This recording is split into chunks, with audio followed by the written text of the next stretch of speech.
በጌታ የተወደዳችሁ የኢትዮ ሳይበር ሚኒስትሪ አባላት እንዲሁም ደግሞ ፕሮግራም ተከታታዮች እንደምን አላችሁ? ስለዚህ ጊዜ እግዚአብሔር አምላካችንን እጅግ አድርገን እናመሰግናለን።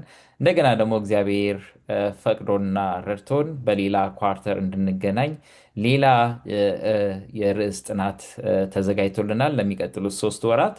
በዚህ 3 ወራት ውስጥ እንግዲህ ከእግዚአብሔር ጋር ያለንን ግንኙነት እንዴት አድርገን ማሳደግ እንችላለን በሚል ርዕስ ነው የምናጠናው።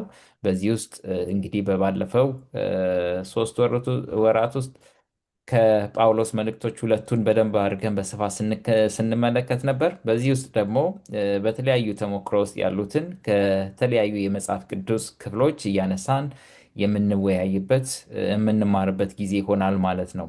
እንግዲህ በዚህ 3 ወራት ውስጥ የምንመለከተው በርዕሱ ላይ እንደተገለጸው ከክርስቶስ ኢየሱስ ጋር ያለንን ግንኙነት እንዴት እንደምናሳድግ የሚያመለክት ሲሆን ይህ መልእክት የሁላችንም መልእክት ነው፣ ወይም ለሁላችንም የሚደርስ ወይም የሚመለከት መልእክት ነው ማለት ነው። እያንዳንዳችን በምን አይነት ሁኔታ ላይ ራሳችን እንዳለን ራሳችን እናውቃለን። ስለዚህ ከክርስቶስ ኢየሱስ ጋር ያለንን ግንኙነት፣ ወዳጅነት እንዴት አጠናከር እንዳለብን የምናየውበት ነው ማለት ነው። ምክንያቱም ከእግዚአብሔር ጋር ያለን ግንኙነት ከምንም ነገር በላይ ወይም ከሁሉም ነገር በላይ ያለ ትልቅ ነገር ነው። ምክንያቱም ከሱ ጋር ያለን ግንኙነት የማይነካው የህይወት ክፍል ስለሌለ ማለት ነው። በትዳራችን ትዳር ካለን፣ በልጆቻችን ልጆች ካለን፣ በስራችን፣ በትምህርታችን፣ በሚመለከቱን በማንኛውም ነገር ውስጥ ጣልቃ መግባትና መምራት ወይም ሁሉን ነገር ማስተካከል የሚችል ግንኙነት ነው ማለት ነው። ይህን ግንኙነት ደግሞ ለማደስ ከመቼውም ጊዜ በላይ ጊዜው አሁን ነው። ወደኋላ የምንመለስበት ወይም ቀጠሮ የምንሰጥበት ሳይሆን ሁላችንም ራሳችንን እየተመለከተን ወደ እግዚአብሔር ይበልጥ የምንቀርብበት የምናደርገው ነው ማለት ነው። ምክንያቱም ይህ ግንኙነት እንዳልኩት የማይነካው የህይወት ክፍል የለም ማለት ነው። ምናልባት በራሳችን አቅም ላናደርግ ላንችል እንችላለን። ነገር ግን በመንፈስ ቅዱስ ኃይል በእርሱ እርዳታ ራሳችንን ከእርሱ ጋር ማጣበቅ ማገናኘት እንችላለን ማለት ነው። ስለዚህ ክርስቶስ ኢየሱስ በዮሐንስ 14 16 ላይ የሰጠን የመንፈስ ቅዱስ ተስፋ አለ። ስለዚህ በእርሱ እርዳታ መሄድ እንችላለን ማለት ነው። ስለዚህ ለዛሬው እንግዲህ ከዚህ ጋር የተገናኘውን የመጀመሪያውን ክፍል በተለይ ደግሞ ራሳችን እንዴት አድርገን ማየት እንዳለብን የት ቦታ ነን ያለን የምንለውን ርዕስ በስፋት የምንመለከትበት ጊዜ ይሆናል። አብረውኝ ያሉት ወንድም ዳንኤል አለሙ ከኢሊኖይ እንዲሁም ደግሞ ዶክተር ጌታሁን መርጋ ከሚሽጋን እኔም ደግሞ ብሩክ አብሬያችሁ አለሁኝ። እንግዲህ ፕሮግራማችንን ለመጀመር ዶክተር ጌታሁንን በጸሎት እንዲከፍትልን እጋብዛለሁ። እሺ እንጸልይ። እግዚአብሔር አባታችን አምላካችን ሆይ በእውነት አንተ መጀመሪያ ፈጠርከን፣ ከዛም አንድ ልጅን ደግሞ ሰጠህን፣ የዘላለምን ህይወትን እርግጠኛ ያረክልን። ኑላን ደካሞች ሸክማችሁ ሁሉ ደከመ ብለህ ወደ አንተ ስለጠራህን እናመሰግናለን። በእኛ ኃይል ደግሞ የአንተ መንገድ መከተል እንደማንችል ቃል ይናገረናል። ነገር ግን አንተ የሚያስችለውን መንፈስ ቅዱስን ወደዚህ ምድር ልካል። እኔ ብሄድ ይሻላችኋል መንፈስ ቅዱስን ልካለሁ ብለህ መንፈስ ቅዱስን የሚማጸን ሁሉ አንተን የሚጠይቅ ሁሉ ትሰጣልና የእውነትን መንገድ በዚህ በመጨረሻ ዘመን እንድናቅ በቃል ደግሞ በመጽሐፍ ቅዱስ አስቀምጠሃል። በሆነ ጊዜ እንዳትታለሉ አስቀድሜ ነግሬያችኋለሁ ብለሃል። የተታለለ ከጌታ ጋር ለዘላለም አይኖርም። ነገር ግን የጌታን ቃል የሚያውቅና የሚሰማ የሚከተለውም ለዘላለም ይኖራል። በዚህ ምክንያት ጌታ አምላክ ሆይ ይህን ደግሞ የሚያስተምረን ቃል ስለሆነ ከቃል እንድንማር መጥተናል። በዚህ የተቀዳውንም ጌታ አምላክ ሆይ ሰምቶ የሚማሩትን መጽሐፍ ቅዱስ እውነት ይህንን ይናገራል ብለው በሚያጠኑበት ጊዜ በመንፈስ ቅዱስ ሁሉንም እንድትቀድስ እያንዳንዳችን ቀድሰን ይህን ፕሮግራም አንተምራን። እኛም በዚህ ቦታ ስንገኝ ጌታ አምላክ ሆይ ችሎታችን ይዘን አልቀረብንም። ነገር ግን የአንተን ፈቃድና መንፈስ ቅዱስን ይዘን መጥተናል። እኛንም አስተምረን። በዚህ ቦታም ደግሞ ይሄ ዓላማው ተቀድቶ ሌሎቹ ይሰሙ ዘንድ ደግሞ መንገዱን ሁሉ እንድታዘጋጅ ልትመጣ ነው ጌታ አምላክ ሆይ።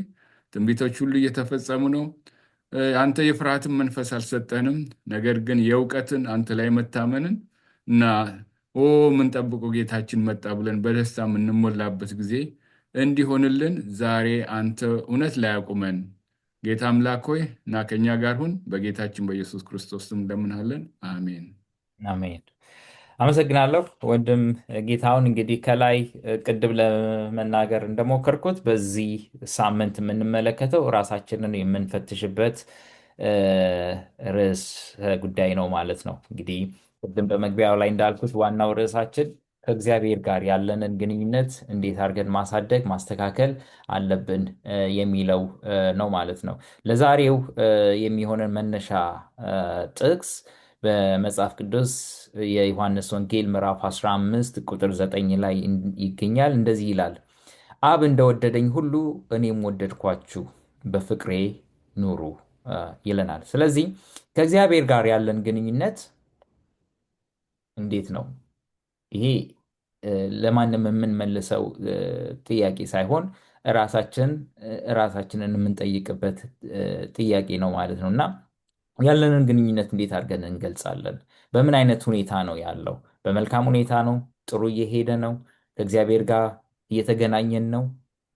ምን ያህል ጊዜ ከእሱ ጋር እናሳልፋለን? ምክንያቱም እያንዳንዱ ግንኙነት ወይም ደግሞ ሪሌሽንሽፕ የምንለው ጊዜ ይፈልጋል። ጊዜ ኢንቨስት ማድረግ ካልቻለን፣ ጊዜ ማሳለፍ ካልቻለን በሰውኛውም ቢሆን ብንመለከተው ለውጥን ማምጣት አንችልም፣ ወይም ደግሞ ግንኙነታችንን ማሳደግ አንችልም። ሁለት ጓደኛሞች የበለጠ ለመተዋወቅ የበለጠ ለመቀራረብ ጊዜ ይፈልጋሉ።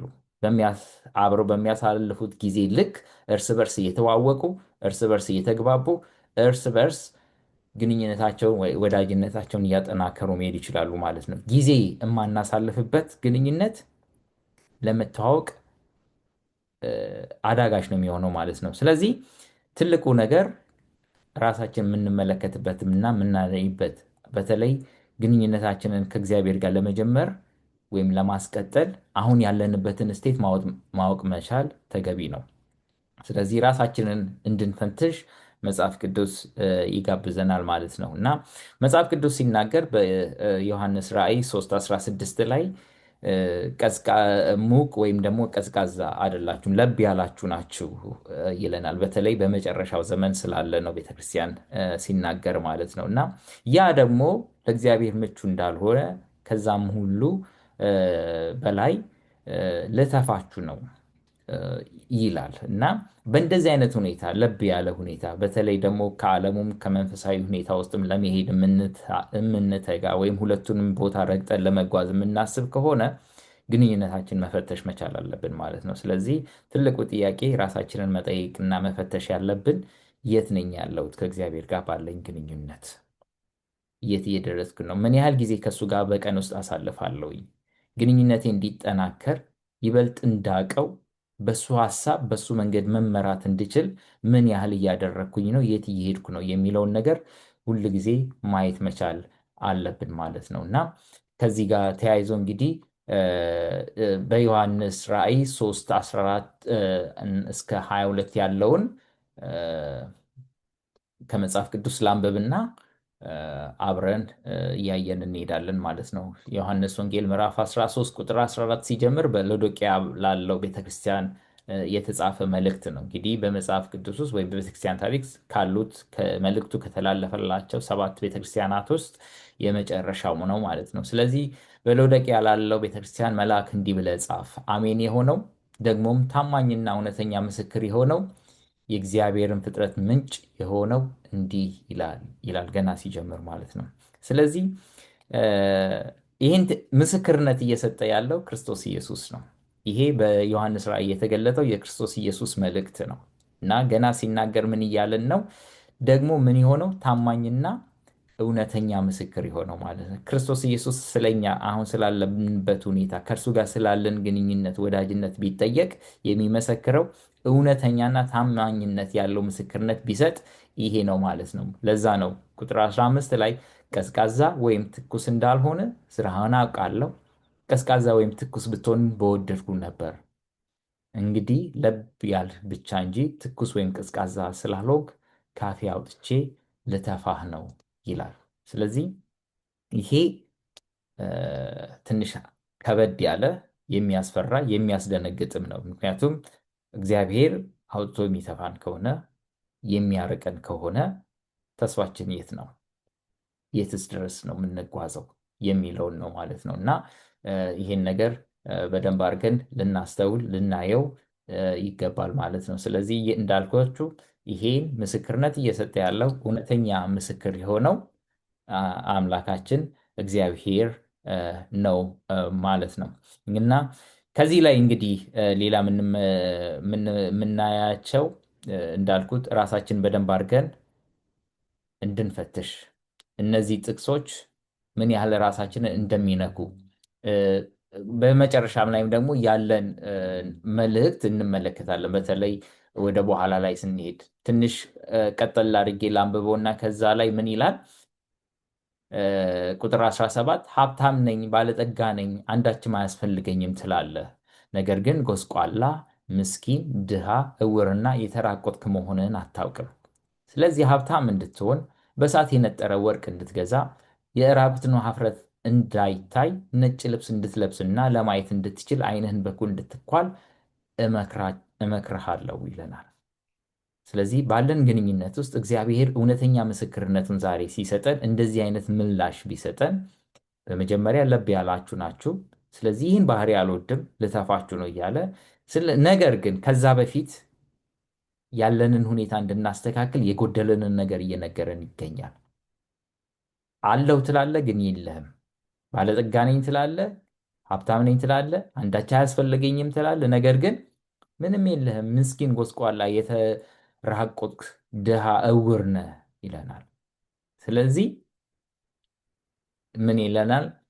መፍትሄውም ደግሞ እሱ ጋር እንደሆነ ይነግረናል። የራቁትነት ኀፍረት እንዳይታይ ነጭ ልብስ። ነጭ ልብስ የክርስቶስ ኢየሱስ ጽድቅ ምሳሌ እንደሆነ እንመለከታለን። እውነት ነው አለን እያለን በራሳችን እየተመካን ብንሄድ ጽድቃችን የትም እንደማያደርስ እናውቃለን። ምክንያቱም ማንም ጻድቅ የለም ይላል መጽሐፍ ቅዱስ።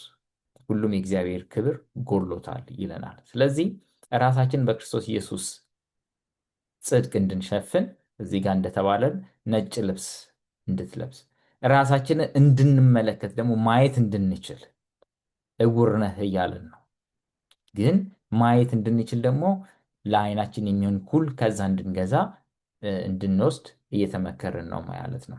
ስለዚህ ለዚህ በደንብ አድርጎ ማሳያ ሊሆነን የሚችል መዝሙረ ዳዊት ምዕራፍ 139 ቁጥር 23 እና 24 ላይ ያለው ጥቅስ ተስማሚ ነው ብዬ አስባለሁኝ። እንደዚህ ይላል፣ እግዚአብሔር ሆይ መርምረኝ፣ ልቤንም እወቅ፣ ፈትነኝ፣ ሐሳቤንም እወቅ። የክፋት መንገድ በውስጤ ቢኖር እይ፣ በዘላለም መንገድ ምራኝ። ይህ የዳዊት ጸሎት የሚገርም ጸሎት ነው። በቃ እራሱ መፈተሽ ስለማይችል እግዚአብሔርን እያስተናገደ ነው። ልክ ራእይ ላይ እንደተገለጠልን ማለት ነው። እና መርምረኝ፣ የክፋት ሐሳብ ከሆነ ያለ በውስጤ ውስጥ ለአንተ የማይመች ነገር ካለ መርምረኝና ምን አድርገኝ? አስወግድልኝ፣ በዘላለም መንገድ ምራኝ እያለው ነው። ዛሬ ሁላችንም ልንጸልይ የሚገባን ጥያቄ ቢኖር ይሄ ነው ማለት ነው። ልንጸልይ ልንፈልገው የሚገባ ነገር እግዚአብሔርን ወደ ሕይወታችንን እየጋበዝን ያለንበትን ሁኔታ እንዲያሳየን ከዛም ሁኔታ እንድንወጣ ደግሞ እንዲመራን። ምክንያቱም ሁላችንም መዳረሻችን ሐሳባችን ሰማይ እስከሆነ ድረስ የዘላለም ሕይወት እስከሆነ ድረስ ዳዊት የጸለየው ይሄ ነው። የዘላለምን ሕይወት እንዳገኝ በዘላለም መንገድ እንድትመራኝ እያለው ነው። እና ስለዚህ እኛም ይህንን ጸሎት ከልባችን ሆነን ልንጸልይ ያስፈልጋል ማለት ነው። እንግዲህ ከዚህ ጋር ተያይዞ በተለይ ዮሐንስ ራእይ 3:14 ቅድም እስከ 17 ያለውን ነው ያነበብኩላችሁ። እስከ 18 ያለውን ቁጥር 19 ላይ ደግሞ ሌላ ሐሳብ ይዞ ይመጣል። ከዛ ምን ይላል? እኔ የምወዳቸውን ገስጻለሁ፣ እቀጣለሁ። ስለዚህ ትጋ፣ ንስሐም ግባ የሚለውን ሐሳብ እንመለከታለን ማለት ነው። ከቁጥር 19 ጀምሮ ያለውን ቁጥር 20 ስንመለከት ማለት ነው። እና ምን እያለ ነው እግዚአብሔር? ወደ ታችን ወርደን ስንመለከት ያንን ነው። አሁን የመጀመሪያው ሐሳብ ላይ ምክርን እየሰጠን ነው። እንደገና ደግሞ እዚህ ጋር እምወዳቸውንም እቀጣቸዋለሁ እያለን ነው። እንዴት ነው እንግዲህ እስቲ ወንድም ዳንኤል ይህንን ነገር ብታብራራለን። ፍቅርና ቅጣት እንዴት ነው አብሮ የሚሄደው? እንዴት ነው መጓዝ የሚችለው የሚለውን ሐሳብ ከዚህ ጋር ተያይዞ ብታነሳልን እና ብትነግረን። እሺ እ፣ በጣም እግዚአብሔር ይስጥልኝ ወንድሜ ብሩክ፣ በደንብ አብራርተኸዋል እና ከዛ የቀጠለ ነው። ይሄኛውም ክፍል ሶስት ነገሮች ናቸው አንድ ላይ ያሉት: ተግሣጽ፣ ንስሐ እና ሽልማት። እነዚህ ሶስት ነገሮች ስናያቸው በጣም የተለያዩና ጭራሽ ማይገናኙ፣ እ፣ አንዱን በተለይ ማንወደው ይሄ ተግሣጽ የሚለውን፣ ከዛ ደግሞ እ፣ ንስሐ አለ፣ ከዛ መጨረሻ ላይ ሽልማት ይመጣል። ይሄ ትምህርታችን የተመሰረተው በራእይ ምዕራፍ 3 ቅድም አንተ ያነበብከው ከቁጥር 14 ጀምሮ እስከ 21 ያለ ነው እና እሱን አሁን ደግሜ አላነብም፣ ግን ቁጥር 19ን ማንበብ እፈልጋለሁ። እንደዚህ ይላል: እኔ የምወዳቸውን ሁሉ እገሥጻቸዋለሁ፣ እቀጣቸውም አለው። እንግዲህ ቅና፣ ንስሐም ግባ ይላል። ስለዚህ ተግሣጽ ማለት ድክመታችንን መንገር ወይም ድክመታችንን ማሳየት፣ ሌላው ጉድለታችንን መንገር፣ ጉድለታችንን ማሳየት ማለት ነው። ይህንን ተግሣጽ ልንጠላው ወይም ደግሞ እንደ መጥፎ ነገር አድርገን ልንመለከተው አይገባም። ምክንያቱም የጎደለንን ነገር ነው የሚያሳየን። አንድ ሰው ልክ መስታወት ጋር ሄዶ ራሱን እንደሚያየው ማለት ነው። ስለዚህ መስታወቱ ያሳየዋል፣ ማስተካከል ያለበትን ነገር ያስተካክላል። ስለዚህ ጌታ ኢየሱስ ክርስቶስ እያለን ያለው ምንድን ነው? እዚህ እገስጻችኋለሁ፣ ድክመታችሁን አሳያችኋለሁ። ለምንድን ነው ይሄንን የሚያደርገው? አንደኛ ስለሚወደን እዚሁ ላይ ተናግሯል። የምወዳቸውን ሁሉ ነው ያለው። ወላጆች ልጆቻቸውን በጣም ስለሚወዱ እንዳይባልጉ፣ ወደ መጥፎ ነገር እንዳይሄዱ፣ የማይሆን ባህሪ እንዳያወጡ ይገስጻሉ። መንገዱን ያሳያቸዋል። ተው፣ ይሄ ልክ አይደለም፣ ተይ፣ ይሄ ልክ አይደለም፣ በዚህ አይነት ተጓዙ የሚል ግሳጼ ይሰጧቸዋል። ጌታ ኢየሱስ ክርስቶስም ስለሚወደን ይሄን ያደርጋል።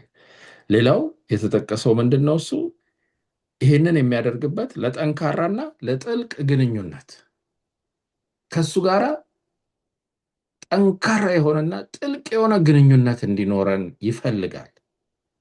ስለዚህ ምንድነው እሱ የሚያደርገው? ተግሣጽን ያመጣል ማለት ነው፣ ይገስጸናል። ከዚህ ጋር ተያይዞ የሚሄደው ምንድነው? እሱ ይሄንን ካወቅን፣ ጉድለታችንን፣ ድካማችንን፣ ኃጢአታችንን ካወቅን የሚቀጥለው ነገር መሆን ያለበት ምንድነው? እሱ ንስሐ መግባት ነው። እዚህ ላይ ምንድን ነው የሚለው? እገስጻችኋለሁ፣ እንደውም ቅጣትም አለው። ስለዚህ ምን አድርጉ?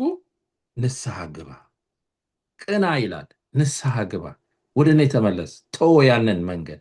ንስሐ ማለት ደግሞ ያንን ስናደርግ የነበረውን ስህተት ተገንዝበን ለካ ይሄ ልክ አይደለም ብለን ከዛ መንገድ መመለስ ማለት ነው። ወደ ትክክለኛው መንገድ መግባት፣ ከተጣመመው ወደ ቀጥ ወዳለው መንገድ መግባት ማለት ነው።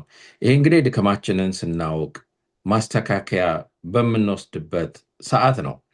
ቁጥር ቅድም ያልከው 17 እና 18 ላይ ብዙ ጊዜ እኛ የምንሳሳተው ምንድን ነው? እሱ ሀብታም ነኝ፣ ባለጠጋ ነኝ፣ አንዳች አያስፈልገኝም እንላለን።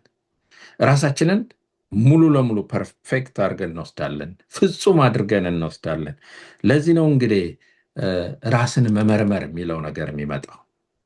በእርግጥ እኔ ማስበውና ተግባሬ ትክክል ነው ወይ? እዚያ ላይ መመዘንን መቻል አለብን። ነገር ግን በክርስቶስ አመለካከት ስናይ ምን ይላል እዚህ ላይ? በጣም ጎስቋላ ነህ፣ ምስኪን ነህ፣ ደሃ ነህ፣ እውር ነህ፣ ተራቁተሃል። እነዚህ ሁሉ በጣም የሚያሳዝን ሰውን ባህሪ የሚያሳዩን። አንድ ሰው ጎስቋላ ሆኖ ምስኪን ሆኖ የሚለብሰው አቶ ብትመለከቱት በጣም ነው የምታዝኑለት። ክርስቶስ እንደዛ ሆነን ሲያየን አዝኖ ምንድን ነው እሱ ያለው? በቃ ባለጠጋ የተሻለ ሰው መሆን ከፈለግ ናና ከኔ ጋር የሚያስፈልጉህን ነገሮች ውሰድ። ንስሐ በምንገባበት ጊዜ ይሄ ነው የሚሆነው። ሌላው ጌታ ኢየሱስ ክርስቶስ በደጅ ቆሞ በር ያንኳኳል። በር አንኳኳለው፣ ድምፄን ሰምቶ ደጁን የሚከፍትልኝ እገባለሁ ወደ እርሱ ይላል ቁጥር 20 ላይ። ይህንን ስንመለከት ምንድነው እሱ የልባችንን በር ነው የሚያንኳኳው። ብዙ ጊዜ በየሰው ቤት ስንሄድ በጣም ትልልቅ ስዕል አለ የጌታ ኢየሱስ ክርስቶስ በር ላይ ቆሞ ሲያንኳኳ የሚያሳይ። ያ የሚያሳየው ምንድነው እሱ በየቀኑ እየመጣ እንደሚጎበኘን እባክህ እንደሚል። ነገር ግን የሚገርመው ነገር አያስገድድም። በግድ ልግባ አይልም፣ ወይም ያንን የተዘጋውን በር ሰብሮ አይገባም። እኛ እስክንከፍትለት ይፈልጋል። ይሄ የፍቅር ምልክት ነው። አስገዳጅ አይደለም፣ አፍቃሪ ነው። አንዳንድ ጊዜ ለምን ይሄን አላረገም፣ በግድ ይሄን ለምን ነው? የፍቅር አምላክ ነው። ስለዚህ በፍቅር እንድንከፍትለት ይገባል። እኛንን መክፈት ያለብን፣ ፈቃደኝነት ያስፈልጋል። ለዚህ ነው ቅድም ጠንካራና ጥልቅ የሆነ ግንኙነት ከክርስቶስ ጋር መመስረት ከፈለግን የእኛም ፈቃደኝነት ያስፈልጋል። በመጨረሻ ሽልማት የሚለውን ደግሞ እንመለከታለን። እንግዲህ ተግሣጽ ጌታ ኢየሱስ ክርስቶስ ራሱ ድክመታችንን የሚነግረን ከሱ የሚመጣ ነው። ንስሐ መግባት ደግሞ የእኛ ፋንታ ነው፣ ከኛ የሚመጣ ነው። ሽልማት ደግሞ ከእርሱ እንደገና የሚመጣ ነው። ቁጥር 20 እና 21 ላይ ሁለት ሽልማት አለ። አንደኛው ከእናንተ ጋር እራት እበላለሁ ይላል።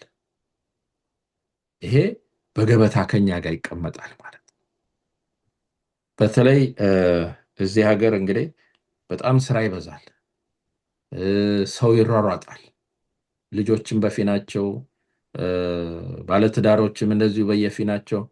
አንድ ጥሩ የሚያገናኛቸው ሰዓት ቢኖር የገበታ ሰዓት ነው። በተለይ ራት ላይ ሁሉም ሰው ቤቱ ይገባል፣ በአንድ ላይ ቁጭ ይላል፣ የቀኑ ውሎውን ያወራል፣ አንድ ላይ ይመገባል።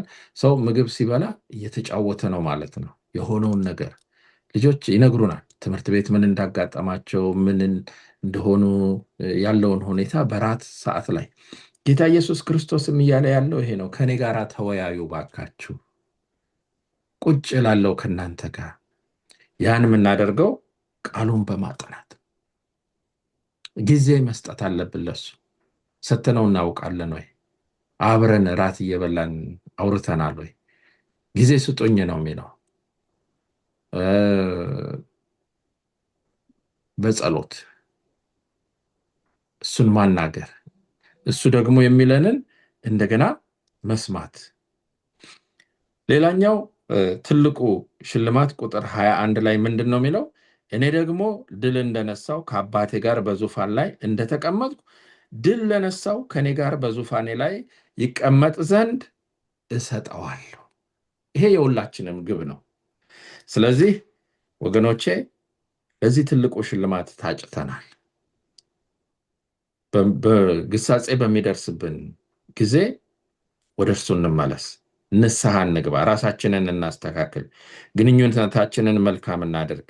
በመጨረሻም እሱ ድል እንደነሳ ለእኛም ያንን ድል ይሰጠናል። በዙፋኑ ላይ እንድንቀመጥ ዘንድ ያንን ድል ያጠናክርልናል ማለት ነው። ያ የሁላችንም ግብ ነው። ይህን ማድረግ እንድንችል እግዚአብሔር ይርዳን። አሜን። አመሰግናለሁ ወንድም ዳንኤል፣ ጥሩ አድርገህ ነው ያብራራኸው። በተለይ መጨረሻ ላይ ያለውን ሽልማት ሲናገር ማለት ነው። የሽልማቶች ሁሉ በላይ ሽልማት የሆነው ደግሞ ከክርስቶስ ኢየሱስ ጋር።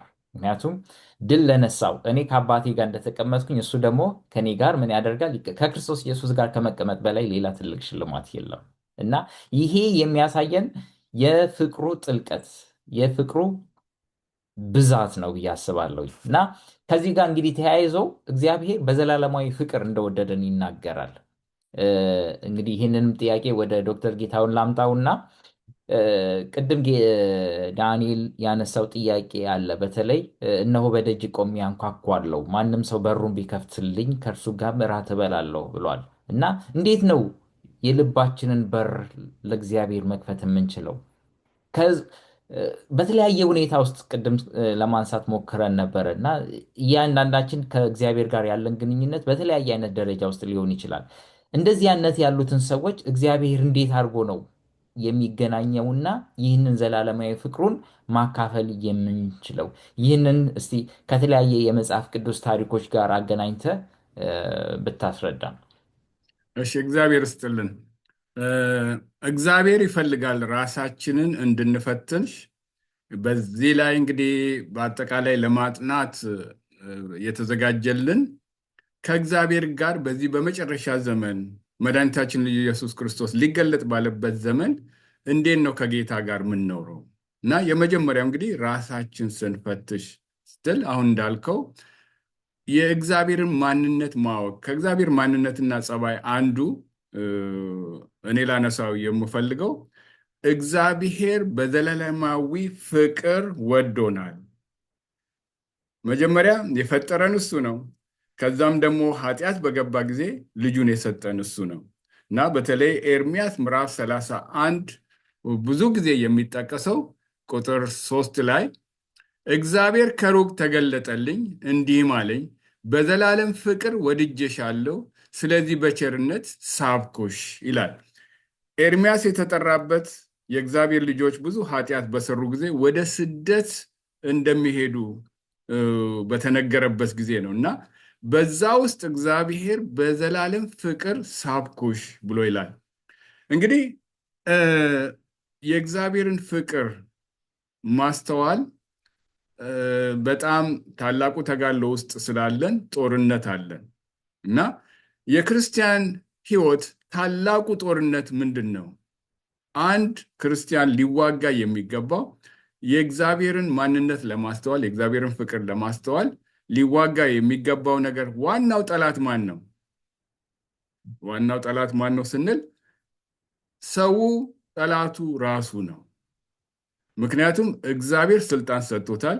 ሰው በእግዚአብሔር ፊት ማንነቱን ካወቀ፣ የእግዚአብሔርን ማንነት ካወቀ በጠላት ሰይጣን ሊሸነፍ አይችልም። ስለዚህ ዛሬ ልንዋጋ የሚገባው ራሳችን ነን። ራሳችን መመርመር የሚለው ይሄንን ነው።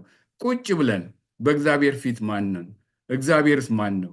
እንግዲህ በዚህ ላይ ትንሽ የእግዚአብሔርን ማንነት እኔ እግዚአብሔር በዘላለም ፍቅሩ ነው የወደደን።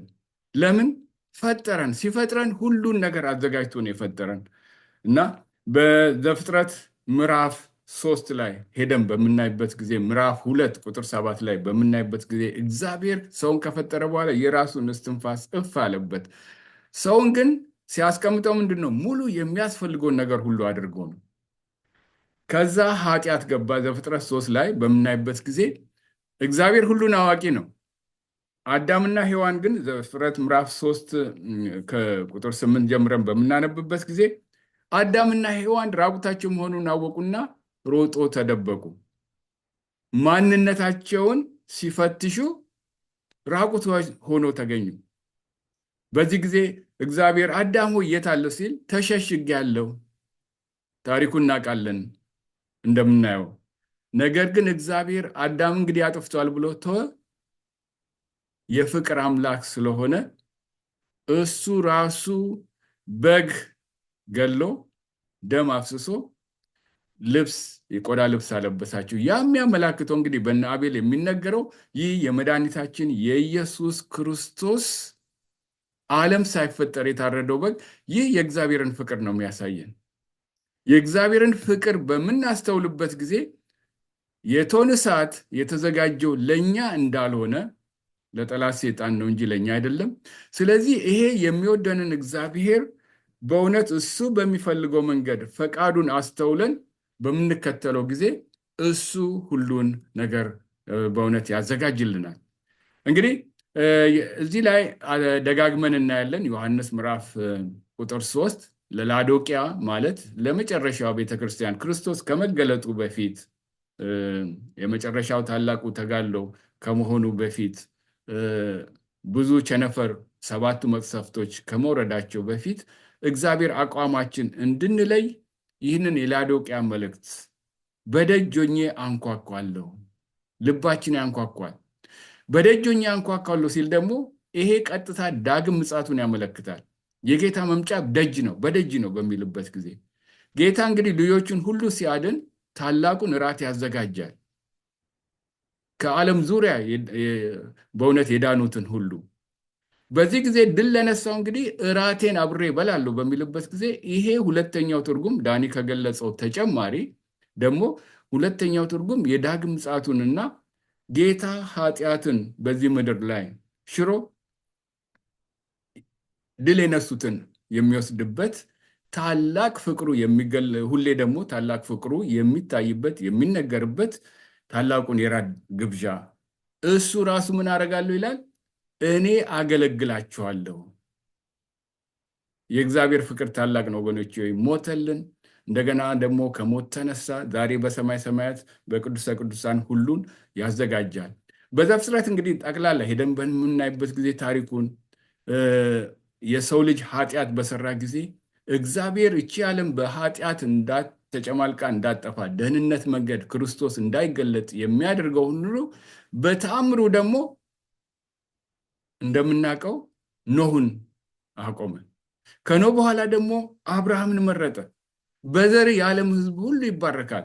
አብርሃምን ደግሞ እንደምናየው ከዘሩ ከአካባቢው ወጣ።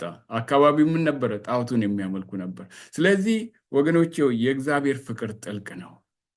በመጽሐፍ ቅዱስ አንዱ ራሱን የመረመረው የጠፋው ልጅ ነው።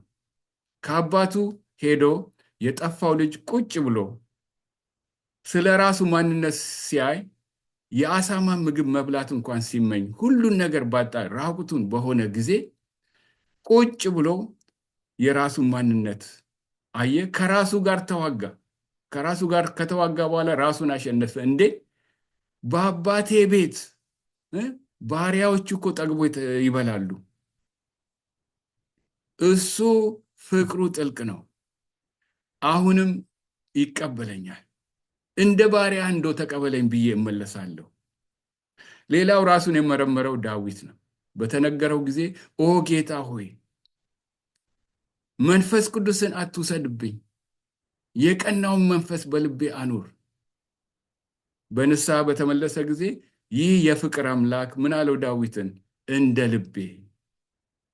መድኃኒታችን ኢየሱስ ክርስቶስ በመጨረሻ ሲገለጥ ከሚገኝ አንዱ ነው። እንግዲህ የእግዚአብሔር ፍቅር ወገኖቼ ሆይ የተገለጸልን በመድኃኒታችን በኢየሱስ ክርስቶስ ባደረገው እንደገና በመጽሐፍ ቅዱስ በሕይወታችን እግዚአብሔር በሚያደርገው። ስለዚህ ይህን ታላቅ አምላክ በእውነት ቁጭ ብለን መርምረን ልንቀበለውና ከእሱ ጋር ለዘላለም እንድንኖር የተጠራን ስለሆንን በዚህ በመጨረሻ ዘመን እንድንተጋ እግዚአብሔር ጸጋውን ያብዛልን። አመሰግናለሁ ዶክተር ጌታሁን፣ ጥሩ አድርገህ ተናግረሃል። እንግዲህ ስታነሳው እንደነበረ እግዚአብሔር በተለያየ ጊዜያቶች ከሰው ጋር ሲገናኝ ነበረ፣ ፍቅሩንም ሲያሳያቸው ነበረ። ከዘፍጥረት ጀምረን ስንመለከት ማለት ነው። ሄኖክ አካሄዱን ከእግዚአብሔር ጋር አደረገ። ከዛ ምን አለ? አልተገኘም ይላል። እግዚአብሔር ወሰደው ይላል። ኖህን ባለበት ሁኔታ ሁሉ የተገናኘው እግዚአብሔር ነው። ሙሴን ባገለበት ሁኔታ በነበረበት ሁኔታ ላይ ተቀብሎ ያገኘው እግዚአብሔር ነው። እንዲያውም መጨረሻ ላይ ስላሟሟተው ሲናገር መጽሐፍ ቅዱስ እግዚአብሔር ወስዶ ቀበረው፣ ማንም ሰው መቃብሩን የሚያየው የለም ይላል ስለ ሙሴ ሲናገር ማለት ነው። እና እግዚአብሔር በተለያየ አጋጣሚዎች በተለያየ ጊዜያቶች ህዝቡ ጋር ይመጣል፣ ህዝቡን ይደርሳል፣ ያገኛል፣ ፍቅሩን በዛው ልክ ያሳያል ማለት ነው። ለዛ ነው ምናልባት ስለ እስራኤላውያን ታሪኮች ብንመለከት ጥፋት አጥፍተው ራሱ እግዚአብሔር ራሱን አልሸሸገም።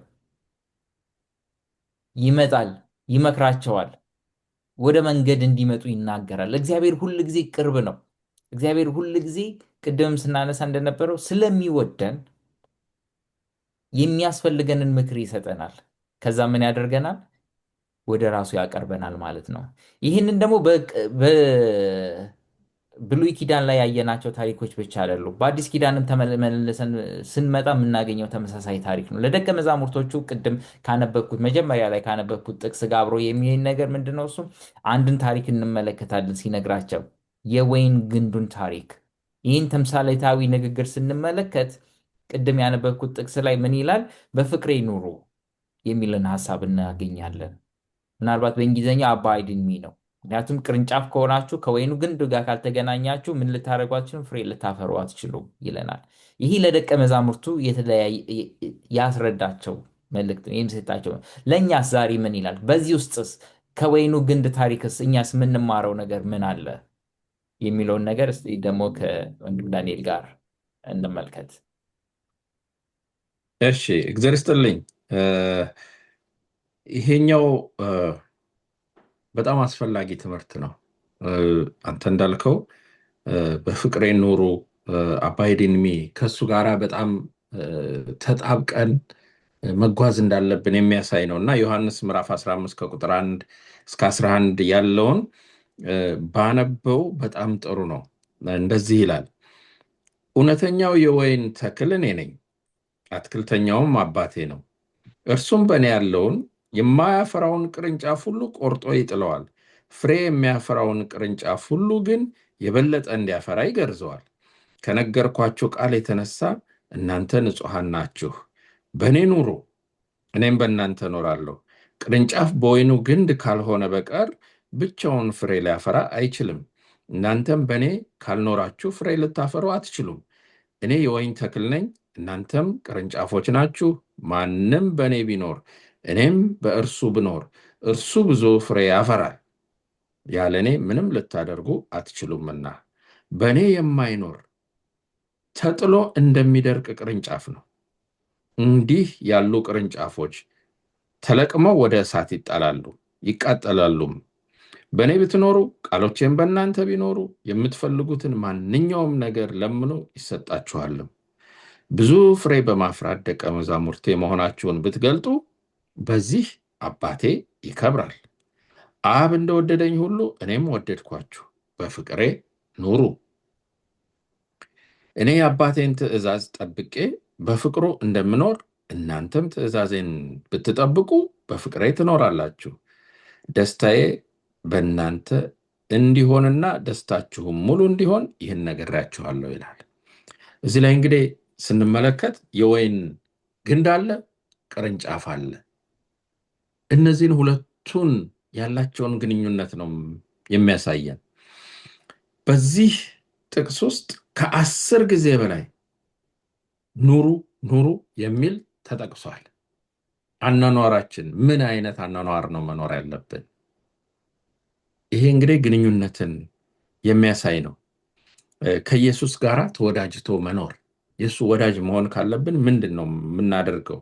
ለዚህ ነው በወይን ተክል ምሳሌ የተሰጠን። ቁጥር 1 ላይ እንዳየነው የማያፈራው ምን ይሆናል? ይቆረጣል። አንድ ሰው ወይን ከተከለ ፍሬ ይጠብቃል።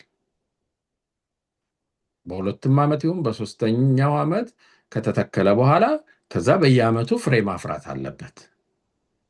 ፍሬ ካላፈራ ምን ይጠቅማል ያ የወይን ተክል? ስለዚህ ምን ያደርገዋል? ይቆርጠዋል ማለት ነው። እኔና እናንተ ፍሬ ማፍራት መቻል አለብን። በሕይወታችን መልካም ነገር ሊታይብን ይገባል። ፍሬ ማለት መልካም ነገር እና እነዚህ መልካም ነገሮች ሊታዩብን፣ ሊንጸባረቁብን ይገባል። ሌላው እዚህ ላይ ፍሬ የሚሰጠው ደግሞ ብዙ እንዲያፈራ ይገርዘዋል፣ ያስተካክለዋል ይላል። እንግዲህ የወይን ተክልን ስንመለከት በተወሰነ ጊዜ የማያስፈልጉ ቅርንጫፎች አሉ። አረንጓዴ ናቸው፣ ግን ፍሬ ያፈሩ ምግቡን እንደውም ይሻማሉ፣ ሌላው በደንብ ፍሬው ጥሩ እንዳይሆን። ስለዚህ ከኛ ውስጥም እንደዚህ በተቀጠላ የሚያድጉ መጥፎ መጥፎ ጸባዮች፣ ባህሪዎች አሉ። እነሱን ምን ማድረግ አለብን? መቁረጥ፣ ማስወገድ። ከዛ በኋላ ያ ፍሬያችን ምን እየሆነ ይሄዳል? የበለጠ የሚጣፍጥና ግሩም እየሆነ ይሄዳል ማለት ነው። በእኔ ኑሩ እኔም በእናንተ እኖራለሁ ይላል። ቁጥር 4 ላይ ስንመለከት በእኔ ኑሩ እኔም በእናንተ እኖራለሁ። ስለዚህ የጋራ ስምምነት ነው ማለት ነው። ይሄ በአንድ ብቻ አይደለም። ክርስቶስ በእኔ ውስጥ ይኖራል፣ እኔ ግን በሱ መኖር አልፈልግም የምንለው አይደለም። እኛ በእሱ ውስጥ መኖር ከፈለግን እሱ ሁሌ ፈቃደኛ ነው። ለዚህ ነው በር የሚያንኳኳው ሁል ጊዜ እና በእኔ ኑሮ የጋራ ስምምነት። ብቻችንን ፍሬ ማፍራት አንችልም። ለዚህ ነው ይሄን የሚለን ያለ እኔ ምንም ልታደርጉ አትችሉም ብሎናል። ቁጥር 5 ላይ ሄዳችሁ ስትመለከቱ እንግዲህ ቅርንጫፍ ያለ ግንድ ፍሬ ሊያፈራ አይችልም። ብቻውን ሆኖ ግንድ ያስፈልጋል፣ የሚሸከመው የሚይዘው። ነገር ግን ይሄ ቅርንጫፍ አይ እኔ ከግንድ ጋር መሆን አልፈልግም ለብቻዬ ነው ብሎ ተገንጥሎ ቢወጣ ምን ይሆናል? ይደርቃል። ከደረቀ በኋላ ይጣላል። ተጥሎ ደግሞ እዛ ቦታ እንዳይዝ ምን ይደረጋል? ይቃጠላል። ይሄን ነው እየነገረን ያለው። ከግንዱ ጋር መያያዝ ህይወትን ይሰጣል። ፍሬ እንድናፈራ ከፈለግን፣ መልካም ነገር በህይወታችን እንዲጸባረቅ ከፈለግን፣ መልካም ነገር ለአካባቢያችን ኮንትሪቢዩት ማድረግ ከፈለግን፣ ለቤተሰባችን ከዛ ከግንድ ጋር መጣበቅ ያስፈልጋል። ያም ግንድ ኢየሱስ ክርስቶስ እንደሆነ ይገልጽልናል ማለት ነው። ቁጥር 7 ላይ ምን ይላል? ቃሉ በእኔ ብትኖሩ ቃሎቼም በእናንተ ቢኖሩ ይላል፣ የምትለምኑት ሁሉ ይሰጣችኋል። ስለ ቃሉ ነው የሚነግረን። አሁን ጌታ ኢየሱስ ክርስቶስ ቃል እንደሆነ በዮሐንስ ላይ ተጠቅሷል በመጀመሪያው ምዕራፍ ላይ። አሁን ደግሞ እዚህ ላለ ነው የራሱንም ቃል ሰጥቶናል። ስለዚህ ክርስቶስ በውስጣችን ካለ እኛም እሱን የምንፈልገው ከሆነ የለመነውን ሁሉ ምን ያደርጋል? ይሰጣል። እንግዲህ የምንለምነው ሲባል ይሄ የሚያስፈልገንን እንጀራችንን፣ ውሃችንን ብቻ አይደለም፣ እሱንም ያደርጋል። ነገር ግን ፍሬ እንድናፈራ ብንጠይቀው ያስተካክላል። ድክመት ካለን ያን ድክመታችንን ይዘን በሱ ፊት ከቀረብን ወደ ጥንካሬ ይቀይረዋል ማለት ነው። በጣም የገረመኝ ግን ቁጥር 8 ላይ ቁጥር 8 ላይ ምን ይላል? በእኛ ፍሬ አብ ይከብራል። ብዙ ፍሬ በማፍራት ደቀ መዛሙርቴ መሆናችሁን ብትገልጡ በዚህ አባቴ ይከብራል ይላል። ስለዚህ ፍሬያችን ለእኛ ብቻ ሳይሆን እግዚአብሔርንም ያስደስተዋል ማለት ነው። ይሄ የታወቀ ነው። እኛ የሰው ልጆች ደካሞች ሆነን እንኳን ልጆቻችን የሆነ ነገር ስኬት ላይ ሲደርሱ በነሱ ስኬት እኛ ደስ ይለናል አይደል? እንኮራለን። ይሄ እኮ የኔ ልጅ ነው፣ እቺ እኮ የኔ ልጅ ነች እንላለን። ልክ እንደዛው እግዚአብሔር አብም እኛ ፍሬ በምናፈራበት ጊዜ በእኛ ምን ይላል? ደስ ይለዋል። ስለዚህ ፍሬያማ እንድንሆን የሚጠይቀን ለዚህ ነው። በተጨማሪ ቁጥር 9 ላይ ያለው ደግሞ ምንድን ነው የሚለው? አብ እንደወደደኝ ሁሉ እኔም ወደድኳችሁ፣ በፍቅሬ ኑሩ ይላል። እግዚአብሔር አብ ጌታ ኢየሱስ ክርስቶስን ወደደው። ጌታ ኢየሱስ ክርስቶስ እኛን ወደደን። ስለዚህ በዛ ፍቅር እንድንኖር ደግሞ ይጋብዘናል ማለት ነው። እና በፍቅሬ ኑሩ ሲል ወገኖቼ አንድ ነገር ማሰብ አለብን።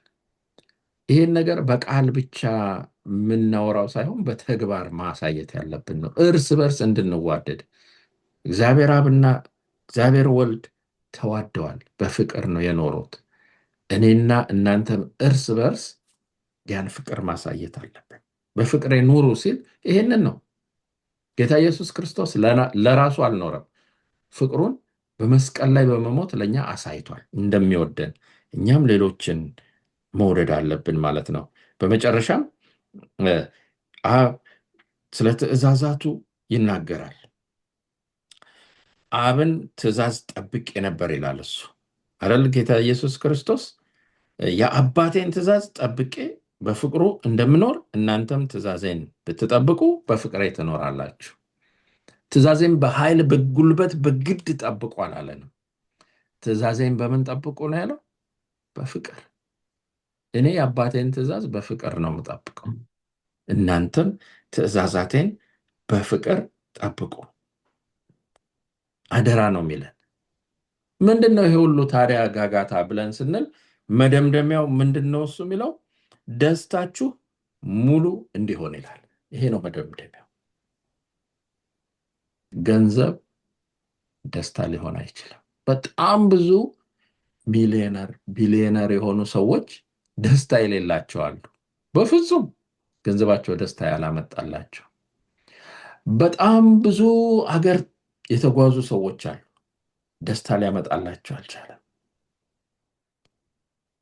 ብዙ ብዙ ነገር በዚህ ምድር ላይ ያለውን ነገር ግን ምስኪን የሆነ ሰው ደግሞ በጣም ደስተኛ ይሆናል።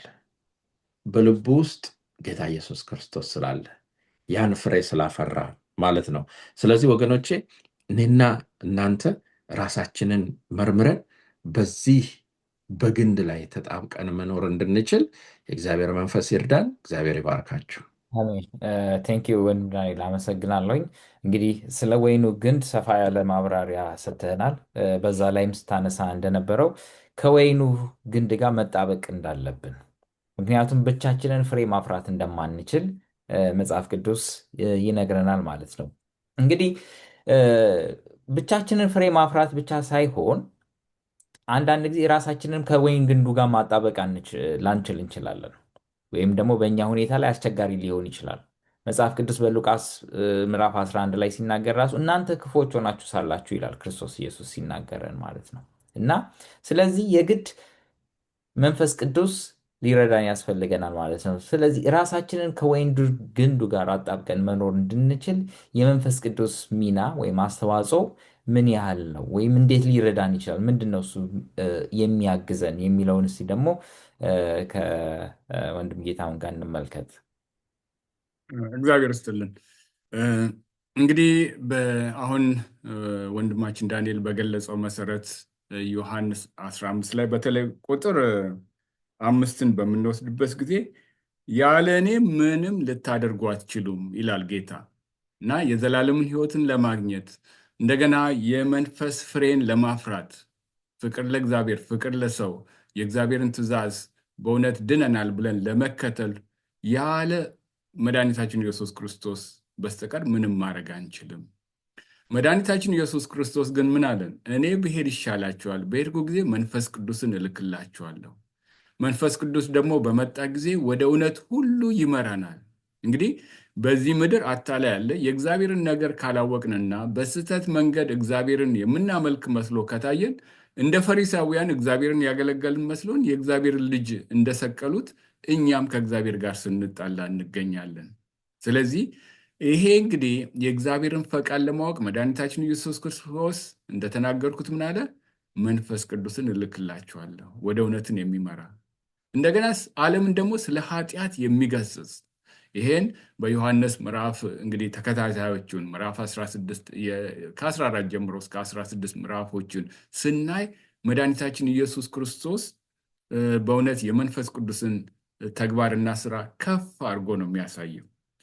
እንግዲህ ከወይኑ ጋር ሲገናኝ እንግዲህ ራሳችን ስንመረምርና በእውነት እኛ ከእግዚአብሔር ጋር እንዴት ነው የምንጓዘው በምንልበት ጊዜ ወይኑ የወይን ተክልን በምታዩበት ጊዜ በተለይም ወደ ሰሜኑ ክፍለ ዓለማት በምትሄዱበት ጊዜ ወቅቶቹ ቀዝቃዛና ሙቀት ይፈራረቅባቸዋል። በተለይ ቀዝቃዛ በሚሆኑበት ጊዜ ቅጠሎቹ ሁሉ ይረግፋሉ፣ ቅርንጫፎቹ ሁሉ የደረቁ ነው የሚመስሉት። ነገር ግን ግንዱ ከመሬት ከስሩ ጋር የተገናኘ ነው። ያ ግንድ ግን በውስጡ በእንግሊዝኛ ሳፕ የሚሉት ልክ ለእንስሳት ደም በእውነት የህይወት ምንጭ እንደሆነው ሁሉ ለደሞ ለአታክልቶች ይሄ በአማርኛ ዲክሽነሪውን ሳይነበረ ትክክለኛ ትርጉም አይሰጠውም። ጭማቂ፣ የዛፍ ጭማቂ ብሎ ይለዋል። እንደገና ደግሞ እጥፈት ብሎም ያስቀምጠዋል። እና ያን አትሊስት እንግዲህ የምናስተውለው ምንድን ነው? ንጥረ ነገሮችን የምግብን ነገር የሚሸከም ከመሬት ወስዶ ውሃውንም ንጥረ ነገሮችን ወስዶ በግንድ ውስጥ ያስቀምጣል። ልክ ሙቀት በሚመጣበት ጊዜ ይህ ከግንድ ውስጥ ያለው ፈሳሽ ለምግቡ የሚጠቅመው ሁሉ ደግሞ ቅጠሉን ለማለምለም ከዛ ቀጥሎ ደግሞ ፍሬውን ለማፍራት ከግንዱ ያ ቅርንጫፍ ያገኛል። መድኃኒታችን ኢየሱስ ክርስቶስ እንግዲህ ይህንን ገበሬዎቹ ሁሉ በዘመኑ የነበሩ ስለሚያውቁ በእውነት ምን ብሎ በግልጽ ይነግራቸዋል? ግንዱ እኔ ነኝ። ያ ግንድ ደግሞ እኔ ከሆንኩ መድኃኒታችን ኢየሱስ ክርስቶስ ደግሞ ምን አለ? መንፈስ ቅዱስ እልክላቸዋለሁ። ያ ወደ እውነት የሚመራን ልክ ለዛ ለወይኑ ሕይወትን የሚሰጠው ያ ፈሳሹ ክፍል ልክ ለሰው ደግሞ ደም እንደ ያንን ሁሉ ምግብነትን የሚያስፈልገውን ሁሉ ለሰውነት ክፍል ለጭንቅላት በሉ ለእግር ለእጅ ሁሉን ነገር በደም አማካኝነት እንደሚሄደው ያ እንግዲህ የደምና በወይኑም ውስጥ ያንን ንጥረ ነገሩን ፈሳሹን ክፍል የያዘው ሳፕ የሚባለው እንደ መንፈስ ቅዱስ ሊቆጠር ይችላል። እንደው ለማስተዋል ለእኛ ሲባል መንፈስ ቅዱስን በቀላሉ መግለጽ አንችልም፣ በሁሉ ቦታ ነው። ነገር ግን የእግዚአብሔርን ነገር እንድናስተውል እግዚአብሔር የሰጠን እሱን ነው። እግዚአብሔር መንፈስ ነው፣ የሚያመልኩትን በመንፈስ ነው ብሎ ይናገራል። እና ወደ ሉቃስ ምዕራፍ 11 ስንሄድ ይህን በግልጽ ደግሞ ይናገረናል። ከቁጥር 9 ጀምሬ ላንብብ። ሉቃስ ምዕራፍ 11ን እኔም እላችኋለሁ ለምኑ ይሰጣችኋል፣ ፈልጉ ታገኙማላችሁ፣ መዝጊያ አንኳኩ ይከፈትላችኋል። እግዚአብሔር ሁሉን አዘጋጅቶልናል። እኔና እናንተ ግን በመጠየቅ እናገኛለን። የሚለምንም ሁሉ ይቀበላልና የሚፈልግም ያገኛል፣ መዝጊያውንም ለሚያንኳኳ ይከፈትለታል።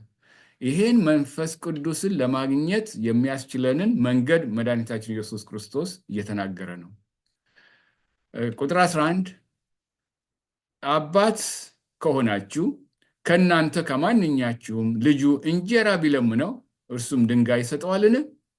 አሳ ደግሞ ቢለምነውስ በአሳ ፋንታ እባብ ወይም ጊንጥ ይሰጠዋልን? ወይስ እንቁላል ቢለምነው ጊንጥ ይሰጠዋልን?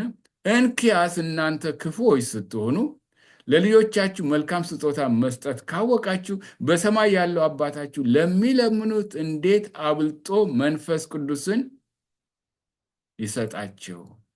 እንግዲህ ተመልከቱ፣ መንፈስ ቅዱስ የሚገኘው ወገኖቼ ሆይ ለደህንነታችን የሚያስፈልገውን ነገር ነው። በአሁኑ ጊዜ በተሳሳተ መንገድ በቃ እኔ ክርስቲያንነት የሚታወቀው በዚህ ነው የሚለው ክፍል ሳይሆን ለደህንነታችን የሚያስፈልገውን የሚመራንን ወደ እግዚአብሔር የሚያቀርብንን መንፈስ ቅዱስን በጸሎት የምናገኝበት ነው። መንፈስ ቅዱስ ዋናው ስራው ምንድን ነው? በዚህ ምድር ያለንን ችግሮችን ለማቃለል አይደለም ዋናው። እሱንም ይረዳል፣ አይረዳም ማለት ያለው ነገር ግን ዋናው ምንድን ነው?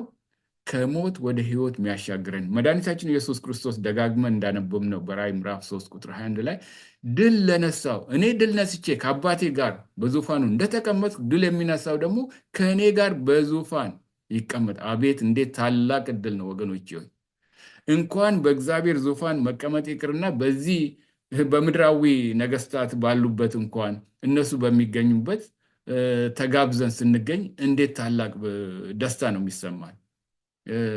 ነገስታትን ተው፣ እንደው የመስሪያ ቤት አለቆች ሁሉ እናንተን ከፍ ከፍ አድርጎ ይሄው ብሎ እኛን በትልቅ ቦታ በግብዣ ቦታ በሚያስቀምጡበት ጊዜ ምን ያክል ደስ ይለናል። እንግዲህ ስን አስቡት፣ ሰማይና ምድርን የፈጠረ መላእክቶች ቅዱስ ቅዱስ ቅዱስ እያሉ የሚያመልኩት አምላክ ፍቅሩ ለሰው ልጅ ወደር የሌለው ነው። መድኃኒታችን ኢየሱስ ክርስቶስ የእኛን ስጋ ለበሰ። ለዘላለምም የቆሰለው በቤቱ የቆሰለው በመዳፉ ያለውን ምልክት በዚህ ምድር የሚቀር ሌላ ምንም የለም። እቺ ምድር በሳት ትነጻለች። ከዚህ ምድር የሚታየው የሚወሰደው የመድኃኒታችን ኢየሱስ ክርስቶስ መስዋዕትነትን ያሳየበትን የጠባሳ ምልክቱን ብቻ ነው ይላል። እንዴት እግዚአብሔር ቢወደን ነው! ከአእምሯችን ይሄ ችግሩ ምኑን ሁሉ የሚያጥብ ጌታ ነው። እርግጥ ብዙ ጥቅሶችን ማየት እንችላለን። ከሰዓት አንጻር ለመቆጠብ ያክል እንግዲህ መንፈስ ቅዱስ ዮሐንስ ምዕራፍ 14 ከ16 እስከ 18 ስናነብ መንፈስ ቅዱስ አጽናኛችን ነው። በደከመን በዚህ ምድር በምንሆነው ነገር ሁሉ ኃጢአት ስንሰራ ራሱ አይዟችሁ አዳኝ አለ፣ ተመልከቱ ወደ ክርስቶስ፣ ወድቃችሁ አትቀሩም። ጻድቅ እንደ ኃጢአተኛ አንዴ ወድቆ የሚደመሰስ አይደለም፣ 7 ይወድቃል። 7 ጊዜ ለመድረስ ምን ማድረግ አለበት? ያ ጻድቅ መነሳት አለበት አለ። የሚያነሳው ማን ነው? መንፈስ ቅዱስ ነው። እና የወደቅን እንዳንቀር፣ ነገር ግን መንፈስ ቅዱስን በምናገኝበት ጊዜ ያነሳናል። ኢየሱስ ለእኛ ሊገልጽልን ዮሐንስ ምዕራፍ 15 ቁጥር 26 እኔ ይላል፣ እኔ ከአብ ዘንድ የምልክላችሁ ከአብ የሚመጣው አጽናኝ የእውነት መንፈስ በመጣ ጊዜ እርሱ ስለ እኔ ይመሰክራል። ስለ ክርስቶስ የሚመሰክረው ምንድን ነው? አንድ አዳኝ ብቻ አለ፣ አንድ አማላጅ በሰማይ አለ። ይሄ ቃሉ ነው። መንፈስ ቅዱስ ነው ይህን የሚገልጽልን። ስለ ኃጢአት ደግሞ ይወቅሰናል። በተለይ በእውነት ቅድም እንዳልኳችሁ ወደ እግዚአብሔር በጣም ካልቀረብን ራሳችን ጻድቅ አድርገን ልንቆጥር እንችላለን፣ ወይም ደግሞ ጻድቅ መስሎ ሊታየን ይችላል። ወደ ክርስቶስ በመጣን ጊዜ ግን በእውነት አታድጉ ያለውን አለማድረግ ብቻ ሳይሆን ልናደርገው የሚገባውን ያስተምረናል ማለት ነው። አትስረቅ የሚለውን ሩቅ ሆነን ሳለን እኔ አልሰርቅም ልንል እንችላለን። ወደ ክርስቶስ ስንቀርብ ግን ክርስቶስ ለጋስ እንደሆነ መስረቅ ብቻ ሳይሆን ለሌላው ለጋስ፣ ድሃውን መርዳት፣ የተቸገረውን የታመመውን መጠየቅ። ጌታ በመጨረሻ ጊዜ የሚጠይቁትን ነገር ሁሉ ታስሬ አልጠየቃችሁም የሚለው እንደዚህ ወደሱ በምንቀርብበት ጊዜ ይሄንን እግዚአብሔርን ይሄ በመጽሐፍ ቅዱስ የተፈቀደ ነው ወይ የሚለው ላይ ብቻ አንቆምም። ወደ እግዚአብሔር ወደ ክርስቶስ በምንጠጋበት ጊዜ እግዚአብሔር የሚያስደስተው ነገር ምንድን ነው ብለን ነው እንጂ የምንለው እግዚአብሔር ይሄን ነገር ይከለክላል አይከለክልም የሚለው ላይ ብቻ አንረጋም። ወደ መንፈስ ቅዱስ ሙላት እንሄዳለን። ነገር ግን እውነት እላቸዋለሁ መሄዴ ይበጃቸዋል። እኔ ካልሄድኩ አጽናኙ ወደ እናንተ አይመጣም፣ ከሄድኩ ግን እርሱ ወደ እናንተ እልካለሁ። መንፈስ ቅዱስ ወገኖቼ ሆይ በዚህ ምድር ከኛ ጋር ነው ያለው እና ይመራናል፣ ወደ እውነት ሁሉ ይመራናል።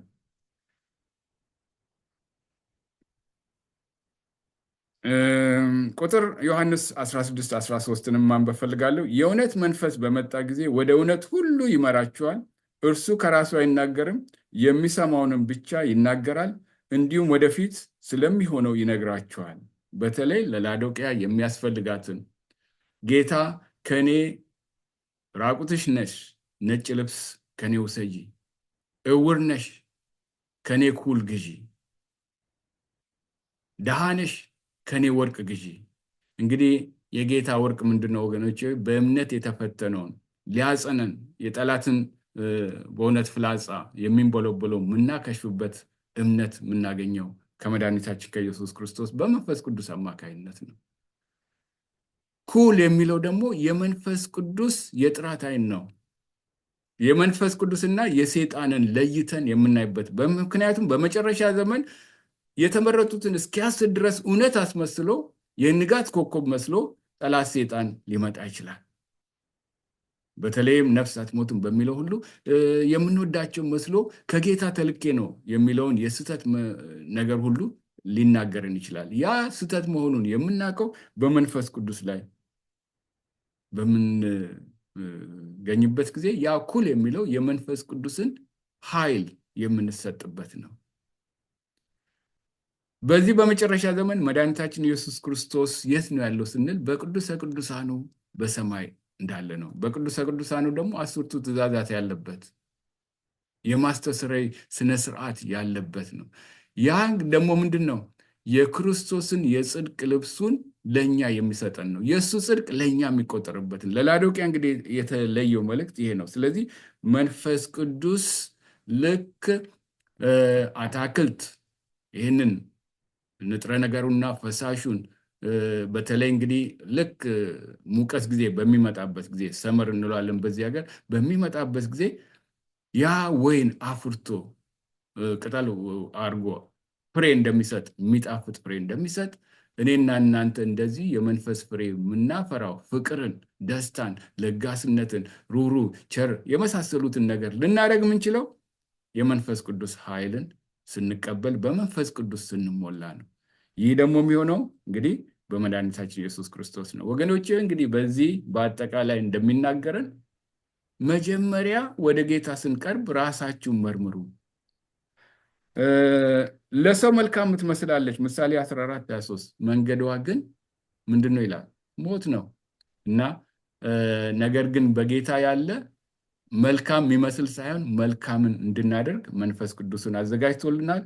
እግዚአብሔር ይህንን ደግሞ እድል ፋንታ ስለሰጠን የተመሰገነ ይሁን። የበለጠ እንግዲህ ደግሞ የምናጠናበት ምዕራፍ ተዘጋጅቶልናል። በእውነት ከጌታ ጋር በቅድስና እንዴት ነው የምንኖረው በዚህ በመጨረሻ ዘመን። እግዚአብሔር ይባርካችሁ። ጨርሻለሁ። አመሰግናለሁ ዶክተር ጌታሁን ሰፋ ያለ ማብራሪያ ስለሰጠን። እውነት ነው፣ መንፈስ ቅዱስ ነው ሊያግዘን የሚችል ሊረዳን የሚችለው። ስለዚህ በዛሬው ክፍል ላይ እንደተመለከትነው ራሳችንን መመርመር፣ ራሳችንን መመልከት መቻል አለብን።